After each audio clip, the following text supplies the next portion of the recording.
इंसानियत के हक में ये ऐलान होना चाहिए, इंसानियत के हक में ये ऐलान होना चाहिए, कोई भी हो पहले वो इंसान होना चाहिए। धर्म, जाति, भाषा, मजहब की बातें बाद में। धर्म, जाति, भाषा, मजहब की बातें बाद में। सबसे पहले ये हिंदुस्तान होना चाहिए, ये हिंदुस्तान होना चाहिए। नमस्कार दोस्तों, मैं हूं शमशेर सिंह श्रीवास्तव और आप देख रहे हैं mastermind academy official YouTube channel. तो आज के सेशन में हम आपके लिए लेकर के आए हैं बिहार बोर्ड क्लास 10th का जो एग्जाम होने वाला है, यानी मैट्रिक का, जो आपके फरवरी महीने में है नहीं। तो जो 14 फरवरी से शायद शेड्यूल्ड है एग्जाम, तो एग्जाम बहुत ही करीब है और उसके देखते हुए हमने सारे चैप्टर्स के ऑब्जेक्टिव क्वेश्चंस हम आपके लिए ऑफलाइन बैच में तो करा ही रहे हैं, साथ ही साथ ऑनलाइन भी आपके लिए लेकर के आए, ताकि आप पढ़े और अपने एग्जाम में जाकर के सारे क्वेश्चन को सॉल्व कर पाए और 100% मार्क्स स्कोर कर पाए। तो इसमें जितने सारे ऑब्जेक्टिव क्वेश्चन हैं, हम आपके एमबीडी गाइड होता है 10th का, उन सारे एमबीडी गाइड के जितने ऑब्जेक्टिव क्वेश्चन है उन सारे क्वेश्चन को हमने इसमें शामिल किया है। इसमें बहुत ऐसे क्वेश्चन है जो आपको पहले एग्जाम में आए हुए हैं और बहुत ऐसे क्वेश्चन है जो आपके एग्जाम में आने वाले हैं। तो आइए शुरू करते हैं। क्वेश्चन नंबर 1 याद रखिएगा, Bihar board class 10th maths का, और चैप्टर हमारा है निर्देशांक ज्यामिति। ठीक है, चलिए शुरू करते हैं। तो आज हम इसका पार्ट 1 लेकर के आए हैं, फिर पार्ट 2 और पार्ट 3 सब लेकर के आएंगे। तो ये हमारा है पार्ट 1, याद रखिएगा पहला पार्ट है। ठीक है, चलिए क्वेश्चन हमारा कि y अक्ष का समीकरण है, इसमें निम्नलिखित में से y अक्ष का समीकरण कौन सा होता है ने। जैसे आप मान लीजिए कि y अक्ष का समीकरण आपसे कोई पूछ दिया, तो y की जो वैल्यू आता है ने, तो y की वैल्यू क्या आता है, वो x अक्ष पर कोई क्या होना चाहिए, दूरी होना चाहिए, है ने। y अक्ष पर कोई दूरी, जैसे कि मान लीजिए y अक्ष की अगर आपको समीकरण निकालना है तो वो वैल्यू होगा x इक्वल टू क्या हो जाएगा, 0। यानी y अक्ष पर आप कोई भी समीकरण, इस अक्ष पर, जैसे मान लीजिए ऐसा है और ऐसा है, इस पर अगर आप कोई बिंदु है ने, तो उसका जो अगर समीकरण बनाया जाए है ने, तो इस पर अगर आ जाएगा और ऐसा आ जाए तो x की वैल्यू इसमें क्या हो जाएगी, 0, क्योंकि x को काटेगा ही नहीं। इसलिए आप याद कर ले, y अक्ष का जो समीकरण होता है वो क्या होता है, x बराबर 0, क्योंकि अगर आप y अक्ष पर कोई समीकरण ऐसे बना देते हैं तो वो x को नहीं काटेगा और x की वैल्यू वहां पर है नहीं। तो पहला जो क्वेश्चन हमारा y अक्ष का समीकरण होगा वो ऑप्शन नंबर ए सही होगा, x इक्वल टू 0 होता है y अक्ष का समीकरण। आप दिमाग में सेट कर ले। ठीक है, ऑप्शन नंबर ए इसका आंसर हो गया। अगला हमारा क्वेश्चन है क्वेश्चन नंबर 2। देखिए अब है कि बिंदु -2 और -5 का भुज क्या हो। तो याद रखिएगा ये x और ये y, ये x निर्देशांक है और x निर्देशांक को ही हम क्या कहते हैं, भुज कहते हैं। यानी x निर्देशांक को ही दूसरे भाषा में भुज कहा जाता है। और y निर्देशांक है -5, तो y निर्देशांक को हम क्या कहते हैं, कोटि। क्या कहते हैं, याद रखिएगा कोटि कहते हैं। तो यहाँ पर मुझे भुज पूछा है, तो भुज का जो वैल्यू होगा वो क्या होगा, x निर्देशांक को ही हम क्या कहते हैं, भुज कहते हैं। तो भुज होगा a का -2, 2 का वैल्यू आंसर आएगा हमारा ऑप्शन नंबर ए, इसका सही आंसर हो जाएगा। ठीक है, ये आपको याद रखना है। और अगर आपसे कोई पूछे, अगर कोटि पूछता तो -5 आंसर होता है। ठीक है, चलिए अगला हमारा क्वेश्चन नंबर 3 देखिए। क्वेश्चन है कि x अक्ष पर किसी बिंदु का y नियामक क्या हो। तो देखिए अगर जैसे मान लीजिए अगर आप ऐसा, ये हमारा x एक्सिस, सॉरी ये हमारा y एक्सिस, ये हमारा x एक्सिस है। ठीक है, तो x अक्ष पर कोई बिंदु है, अगर x अक्ष पर मान लीजिए यहाँ है बिंदु, चाहे यहाँ है, तो देखिए जब बिंदु अगर x एक्सिस से ऊपर चाहे x एक्सिस से नीचे नहीं जाएगा तब तक है नहीं y का वैल्यू नहीं बनेगा, क्योंकि y नियामक तभी आता है जब x एक्सिस से वो कुछ दूर हो, चाहे वो ऊपर हो चाहे नीचे हो। नीचे की तरफ माइनस में रहेगा, ऊपर की तरफ प्लस में रहेगा। यानी कहने का मतलब ये है कि x अक्ष पर जो बिंदु होता है वो क्या होता है, y नियामक होता है। यानी x अक्ष पर अगर बिंदु होगा तो y का वैल्यू क्या होगा, 0 होगा, क्योंकि ना ऊपर गया ना नीचे गया, वो उसी पे रह गया। क्या कहते हैं, x एक्सिस पे ही रह गया। तो x एक्सिस पे रह गया तो ना ऊपर गया ना नीचे गया, तो कुछ वैल्यू हुआ ही नहीं। x एक्सिस पर आप इतना बात दिमाग में रख ले आप कि x एक्सिस पर आप कोई भी बिंदु लेंगे, कहीं भी लेंगे, मान लीजिए जैसे ये है और ये x एक्सिस है, यहाँ पर बिंदु आप चाहे यहाँ ले, चाहे यहाँ ले, चाहे यहाँ ले, कहीं भी ले ले x एक्सिस पर, तो वहाँ y की वैल्यू क्या होगा, 0 होगा। तो याद रखिएगा x अक्ष पर किसी बिंदु का y नियामक क्या होता है, 0 होता है। ठीक है, और आपसे अगर पूछ दे कि y अक्ष पर, क्या पूछ दे, y अक्ष पर x की मान क्या होगा, x नियामक क्या होगा, तो वो भी 0 होगा। यानी y अक्ष पर x का मान 0 होगा और x अक्ष पर y का मान 0 होगा। ठीक है, तो याद रखिएगा कंप्लीट ऑप्शन नंबर इसका सी सही आंसर हो गया, है ना। चलिए अगला क्वेश्चन नंबर 4 देखिए। क्वेश्चन नंबर 4 है कि बिंदु 3 - 4 किस चतुर्थांश में है। तो चतुर्थांश तो आप जानते हैं, आप सभी लोग पढ़े होंगे। देखिए ये y एक्सिस, ये x एक्सिस, ये प्रथम चतुर्थांश, ये द्वितीय चतुर्थांश, ये तृतीय चतुर्थांश, ये चौथा, ये याद कर लो, ये रट्टा मान, ये कभी चेंज नहीं होता, ये रट लेना आपको, ये पहला, ये दूसरा, ये तीसरा, ये चौथा। तो देखिए इसमें दोनों प्लस होता है, इसमें क्या होता है x माइनस वाई प्लस होता है ना, इसमें दोनों माइनस होता है तीसरा में, और चौथा में जो होता है सो y माइनस और x प्लस, यानी प्लस माइनस होता है। अब देखिए प्लस माइनस होता है, यहाँ पर आप देख रहे हैं कि ये प्लस है और ये माइनस है, प्लस माइनस है, और अगर प्लस माइनस है तो कौन सा चतुर्थांश हो गया बच्चों, चौथा चतुर्थांश नंबर 4 हो गया, यानी चतुर्थ में जाएगा, है ना। 4 का ऑप्शन नंबर डी बिल्कुल सही है, चतुर्थ में जाएगा, क्योंकि चतुर्थ में ही क्या होता है, चतुर्थ में x जो होता है वह प्लस होता है और y जो होता है वो माइनस होता है, अर्थात इसका बनता है प्लस और माइनस। ठीक है, चलिए चलते हैं अगले क्वेश्चन की तरफ। क्वेश्चन नंबर 5 देखिए, क्वेश्चन नंबर 5 क्या कह रहा है, 5 कह रहा है कि x अक्ष से बिंदु 3, 5 की दूरी क्या है ना, x अक्ष से बिंदु इतना की मुझे क्या पूछा दूरी। तो देखिए आप समझ रहे हैं कि हम यहाँ है और बिंदु यहाँ है ना, अब ये बिंदु 3 और 5 है, दोनों प्लस है ना, तो इसमें होगा। अब देखिए ये x का मान हम क्या लेंगे, x का वैल्यू 3 है, तो x का वैल्यू मतलब y से दूरी, तो y से मान लीजिए कितना दूर है, 3 यूनिट दूर है, ठीक। और y का वैल्यू 5, तो 5 का मतलब होता है ये x एक्सिस है, ये x एक्सिस, ये y एक्सिस, तो 5 का मतलब हुआ कि x से कितना दूर, तो x से मान लीजिए 5 यूनिट दूरी है, तो ये बिंदु यहाँ और यहाँ इस बिंदु पर हुआ। तो मतलब आपसे कोई पूछ रहा है कि x अक्ष से बिंदु इसकी दूरी कितनी होगी, तो x अक्ष से इस बिंदु की दूरी होगा y कोऑर्डिनेट, यानी 5 होगा। ऑप्शन नंबर ए सही आंसर हो जाएगा, याद रखिएगा ऑप्शन नंबर ए इसका सही आंसर होगा। और अगर आपसे पूछ लेता कि x अक्ष से है ने, x अक्ष से बिंदु 3, 5 की दूरी, और अगर आपसे पूछ लेता y अक्ष से कह देता इस बिंदु की दूरी, तो y अक्ष से इस बिंदु की दूरी कितना होता, 3 होता, y अक्ष से इस बिंदु की दूरी कितना होता 3, और x अक्ष से इस बिंदु की दूरी कितना हुआ 5। ठीक है, तो ऑप्शन नंबर ए इसका आंसर सही है। अगला क्वेश्चन नंबर 6 देखिए, ये आसान क्वेश्चन, डायरेक्ट फार्मूला कि मूल बिंदु से बिंदु की दूरी x, एक बिंदु है जिसका एक निर्देशांक है यानी x और दूसरा है -y, ऐसे है कि दूरी क्या होगी मूल बिंदु से। तो देखिए आप जानते हैं, यहाँ बनाते हैं, ये हमारा y एक्सिस, ये हमारा x एक्सिस, ये y, ये x, ये है मूल बिंदु। देखिए मूल बिंदु का निर्देशांक क्या होता है बच्चों, 0 और 0, और ये बिंदु है x और y, तो x y कौन कोऑर्डिनेट में चला जाएगा, x प्लस और y माइनस, इसमें आ जाएगा। ये मान लीजिए यहाँ है, तो इस बिंदु की मूल, मान लीजिए यहाँ बिंदु है, ये मूल बिंदु से दूरी हमको चाहिए, तो मूल बिंदु से दूरी चाहिए, तो दूरी सूत्र तो आप जानते हैं क्या होता है, दूरी सूत्र रूट अंडर, दूरी सूत्र क्या होता है, यहाँ लगा देते हैं, रूट अंडर है ने x1 माइनस x2, तो देखिए 0 माइनस x का स्क्वायर हो गया प्लस है ने 0 माइनस y है तो प्लस y बन जाएगा है ने का स्क्वायर। ये आप इसे आप जोड़ोगे तो 0 माइनस x करोगे तो ये x स्क्वायर हो जाएगा, प्लस ये 0 प्लस y स्क्वायर हो जाएगा, यही आंसर हो गया, root under x square plus y square. तो सीधा क्या कीजिए, जब भी ऐसा आपको मूल बिंदु से दूरी पूछे तो डायरेक्ट फार्मूला होता है, मूल बिंदु से किसी बिंदु की दूरी क्या होता है, आप याद कर ले, root under x square plus y square. किसी बिंदु की मूल बिंदु से दूरी x square plus y square, मतलब x आप रूट लगा लेना, x की जो मान रहेगा वो रख देना, उसका स्क्वायर कर देना, y का जो वैल्यू रहेगा उसको भी बैठा के उसका स्क्वायर कर देना, तो यहाँ पर x स्क्वायर प्लस क्या बनेगा y स्क्वायर। तो आंसर क्या होगा, ऑप्शन नंबर 20 का सही होगा। आई होप कि आपको समझ में आया होगा। ठीक है, चलिए 7 देखिए, ओ अरे भाग क्यों रहा है, कहाँ जाना है तेरे को, हाँ 7 देखिए, 7 कह रहा है कि y माइनस 4 बराबर 0 का आलेख कैसी सरल रेखा होगी।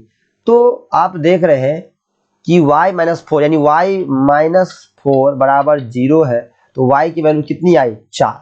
आप मुझे बताओ कि अगर y की वैल्यू 4 है तो y की वैल्यू 4 कहाँ होगा, जल्दी बताना मेरे को, y अक्ष पर होगा या x अक्ष पर होगा, है नहीं, बताओ कहाँ होगा, y बराबर 4, y की वैल्यू 4 मतलब x अक्ष से दूरी, और x अक्ष से दूरी मतलब मान लीजिए कि यहाँ है बिंदु, ये 4 है, तो यहाँ पर जब आप लाइन खींचने जाओगे तो ये क्या बनेगा, ऐसा बन जाएगा, और अगर ऐसा बन गया इसका मतलब है कि ये किस अक्ष के समांतर हो गया, x अक्ष के क्या होगा, ये आपका x अक्ष है, ये आपका y अक्ष था, तो ये जो लाइन खींचा आप y बराबर 4 का जो ग्राफ खींच रहे हैं, तो ये किसके x अक्ष के क्या हो गया बच्चों, पैरेलल हो गया। तो क्या आंसर होगा, x अक्ष के समांतर होगा, है नहीं।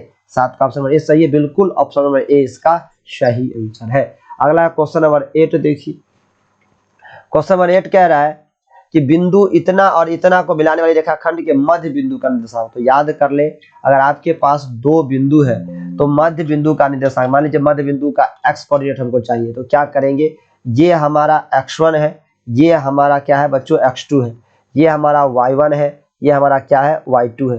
तो x का वैल्यू निकालने के डायरेक्ट होता है x1 प्लस x2 बटा 2, डायरेक्ट फॉर्मूला होता है। तो आप क्या करो, 2 जोड़ माइनस 2 बट्टा 2 करोगे तो 2 और माइनस 2 बन जाएगा, ये बट्टा 2, ये 0 बट्टा 2 बनेगा। क्या आंसर आएगा, 0 आ गया। अब 0 आ गया तो देखिए किस 4 ऑप्शन है, 1 2 3 4 ऑप्शन है, इस चारों ऑप्शन में किसका x का मान क्या है, 0 है। तो एक ही ऑप्शन है जिसका x का मान क्या है, 0 है, वो ऑप्शन बी है। तो यही सही हो जाएगा, क्योंकि किसी का x 0 है नहीं, तो बी ही हमारा क्या हो जाएगा, इसका सही आंसर हो जाएगा। ठीक है, ज्यादा दिमाग लगाने की जरूरत नहीं है नहीं, ज्यादा दिमाग लगाने की जरूरत नहीं है। एक ऑप्शन मिल गया तो वही तो हमारा है, सॉरी x मिल गया तो वही तो हमारा आंसर होगा। 9 देखो, लो भाई, उस त्रिभुज के केंद्रक बताए, केंद्रक बताना है। उस त्रिभुज का केंद्रक 3 0 है और उसके 2 शीर्ष 2 3 एवं 1 माइनस 4 है, तो तीसरा शीर्ष बताना है। लो भाई, केंद्रक का निर्देशांक जानते हो क्या होता है? अगर x चाहिए तो उसका फॉर्मूला होता है x1 plus x2 plus x3 बट्टा क्या होता है, बट्टा कितना होता है, 3 होता है। ये आप याद कर लो केंद्रक निकालने का। ये तो देखो x की वैल्यू तो हमको दे दिया है सर, कितना दे दिया है, 3 नहीं दे दिया है, तो अब 3 यहाँ बैठा लो ना, और बराबर में लिखो क्या, x1 प्लस x2। तो x1 की वैल्यू यहाँ है सर, और x2 की वैल्यू कहाँ है, यहाँ है नहीं। तो x1 की वैल्यू आप क्या रखो, x1 की वैल्यू 3, x2 की वैल्यू 2, x3 की वैल्यू क्या क्या दिक्कत है, ठीक है। यही तो x वैल्यू है ना, ये केंद्रक न है, केंद्रक न दिया हुआ है, तो x वैल्यू 3 ना होगा। x1 की वैल्यू हमारा हुआ कितना, 2 है, x2 की वैल्यू कितना हुआ, 1, और मान लेते हैं x3 नहीं पता है हमको, x मान लेते हैं, तीसरा चीज निकालना है। और नीचे में क्या रखेंगे, 3 3 तिया कितना हो जाएगा, 9, 3 तिया कितना हो जाएगा, 9 9 बराबर 2 1 क्या आ जाएगा, 3 जोड़ कितना हो जाएगा, x। तो x की वैल्यू क्या आ गई बच्चों, 9 में से 3 को घटा दे भरा के 6, x की वैल्यू कितना निकल के आया, 6। अब बताओ इसमें कौन 4 ऑप्शन में जो एक ऑप्शन है जिसका x कोऑर्डिनेट 6 हो, तो एकमात्र ऑप्शन बच रहा है। अगर 2 ऑप्शन बचता तो हमको y भी निकालना पड़ता है, कंफ्यूजन हो जाता है। तो एक ही ऑप्शन है जिसका x कोऑर्डिनेट 6 है, तो वो ऑप्शन नंबर सी इसका सही आंसर हो गया। अरे देख लिया रे, देख लिया तुम, क्या तुम बच्चों, क्या तुम समझते हो रे, है 9 का सी इसका सही आंसर हो गया, ऑप्शन नंबर सी है नहीं। क्या तुम बनाओगे मैथ, बताओ, ऑप्शन नंबर सी इसका। अच्छा सा क्वेश्चन गड़बड़ा रहा था, बताओ कह रहा है गलत है, सी इसका सही आंसर है बिल्कुल। ज्यादा बनाने की जरूरत नहीं भाई साहब, मेरे दिमाग लगाओ। चलो 10 देखो, 10 देखो क्या कहता है, यदि किसी त्रिभुज के शीर्षों के निर्देशांक इतना है, इतना और इतना हो, तो त्रिभुज का क्षेत्रफल लगाना है। लो भाई साहब, अब तो मुझे फॉर्मूला लगाना पड़ गया साहब, फॉर्मूला लगाना बड़ी मेहनत वाला काम हमको लगता रहता है। तो देखिए त्रिभुज का जो क्षेत्रफल होता है ना, वो क्या होता है, मोड, त्रिभुज का क्षेत्रफल बराबर क्या होता है, मोड 1/2 है नहीं। और कोष्ट में क्या होगा, ब्रैकेट में बड़ी ब्रैकेट लगा लेते हैं नहीं, 1 मिनट रुको, सॉरी थोड़ा सा, अरे आजा आजा यार आजा, अरे भाई साहब ये है ना, ये है पीपीटी नंबर 12 है, मैथ में थोड़ा सा दिक्कत हो जाता है ऐसे। चलिए सही कर लेते हैं, आ जाए पेन। हाँ अब देखो मोड तो आपको लगाना पड़ेगा, 1/2 लगा लो पहले है नहीं, तब लगा लो मोड। और मोड लगाओगे तो क्या होता है कि y1 सॉरी x1 और फॉर्मूला लगता है y2 minus y3 plus x2, और यहाँ होगा y3 माइनस y1, और यहाँ होगा x3, और इधर जाएगा कोष्ट में y1 माइनस y2, ये y2 है सर, y2, ये मोड खत्म, ये होता है फॉर्मूला। तो यहाँ पर देखो ये है x1, ये है x2, और ये है x3, ये है y1, ये है y2, और ये है y3।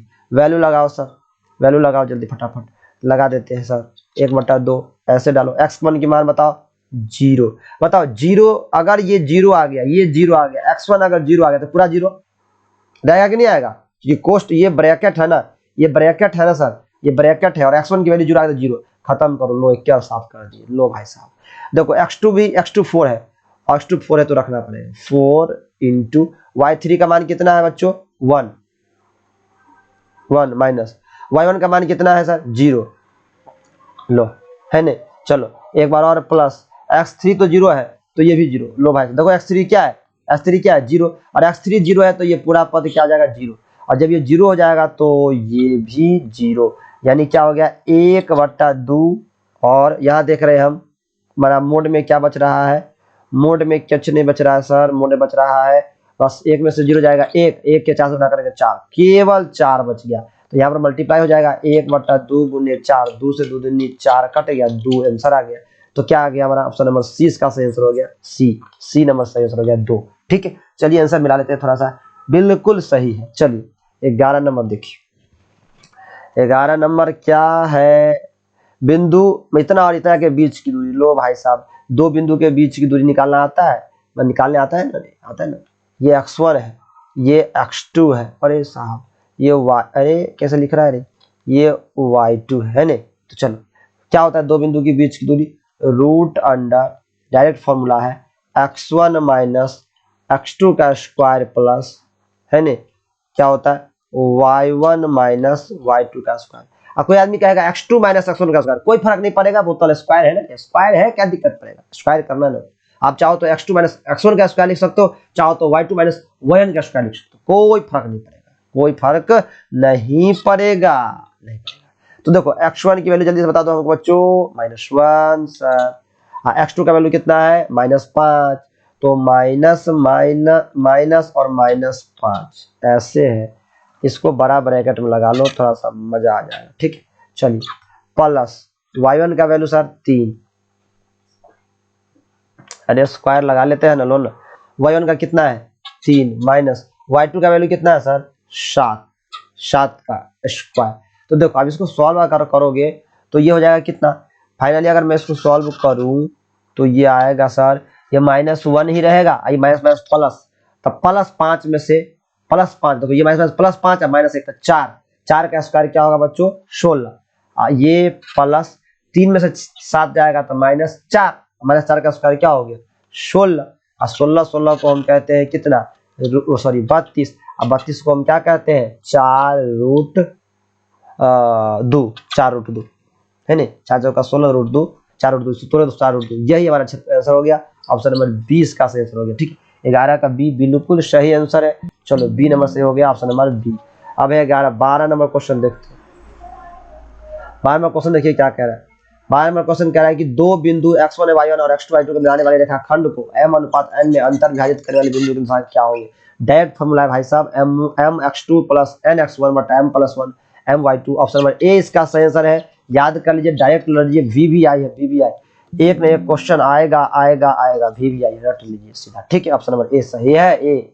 चलिए 13 देखिए, 13 में क्या कह रहा है, 13 में कह रहा है कि बिंदु 7 10 में 10 किस पाद में है, पाद मतलब चतुर्थांश में, चतुर्थांश में, कौन चतुर्थांश में, कोऑर्डिनेट जिसको कहते हैं, तो किसमें दोनों प्लस है रे भाई साहब, यो प्लस किसमें होगा प्रथम में, यानी प्रथम जो होता है इसमें दोनों प्लस होता है, बताए थे ना, तो प्रथम में होगा, ऑप्शन नंबर ए इसका हो गया सही आंसर। ठीक है चलिए अगला 14 देखिए, 14 क्या कह रहा है कि x अक्ष पर स्थित किसी बिंदु के निर्देशांक का रूप क्या होगा, यानी x अक्ष पर अगर कोई बिंदु होगा तो x का वैल्यू तो होगा कुछ ना कुछ, लेकिन y 0 होगा, तो जिसका y कोऑर्डिनेट 0 होगा वही आंसर होगा, तो y कोऑर्डिनेट इसका भी 0 नहीं है, इसका भी 0 नहीं, इसका भी 0 नहीं है, ऑप्शन नंबर ए ही सही है, क्योंकि a का ही y कोऑर्डिनेट 0 है, तो छोटा का a सही आंसर हो जाएगा। ठीक है 15 देखिए, 15 में कह रहा है कि मूल बिंदु से बिंदु r -x -y की दूरी, तो डायरेक्ट आपको फॉर्मूला बताए थे हम, किसी बिंदु की मूल बिंदु से दूरी होती है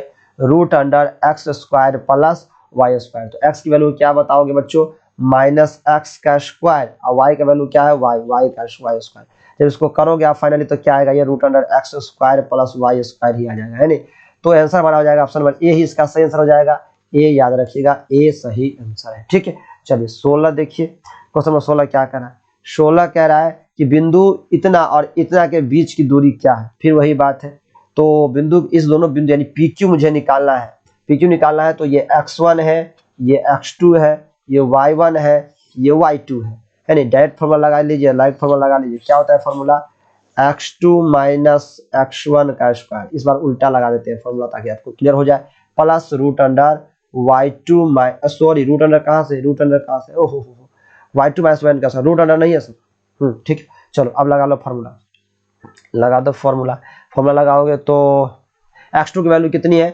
8, तो 8 माइनस x1 कितना है 5, 8 माइनस 5 का स्क्वायर प्लस y2 कितना है 11 माइनस y1 कितना है 7 का स्क्वायर है नहीं, ये कितना 8 में से 5 या 3 का स्क्वायर 9, 11 में 7 जाएगा 4 का स्क्वायर 16, और 16 9 ये रूट के अंदर क्या हो जाएगा 25, और 25 का वैल्यू कितना आ जाएगा 5, तो क्या आंसर होगा 5 इकाई। ऑप्शन नंबर 20 सही आंसर हो गया 5 इकाई, याद रखिएगा। ठीक है, 16 का बी आंसर है ना, बिल्कुल सही आंसर है।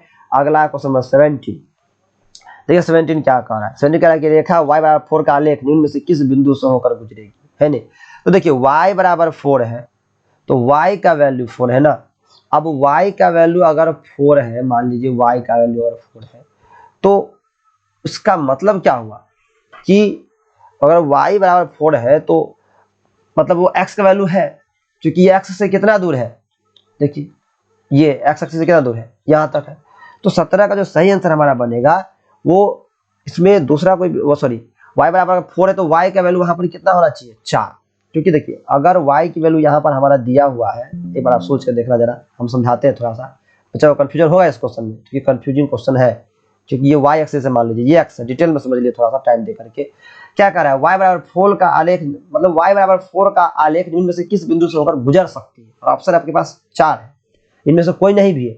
तो देखिए y का मान 4 है, मतलब y की वैल्यू इधर कहीं x एक्सिस पर होगा 4, और अगर y की वैल्यू 4 है तो इसमें से देखिए, इसमें तो y का वैल्यू 4 है नहीं, इसमें भी y का वैल्यू 0 है, y का वैल्यू 4 कहाँ है यहाँ, ये तो x का मान क्या है ये हमको नहीं पता, लेकिन हमको इतना कह रहा है कि y बराबर 4 का आलेख निम्न में से किस बिंदु से होकर गुजरेगी, तो ये b हो सकता है नहीं, 17 का सही आंसर होगा b, क्योंकि यहां से होकर के गुजरेगी,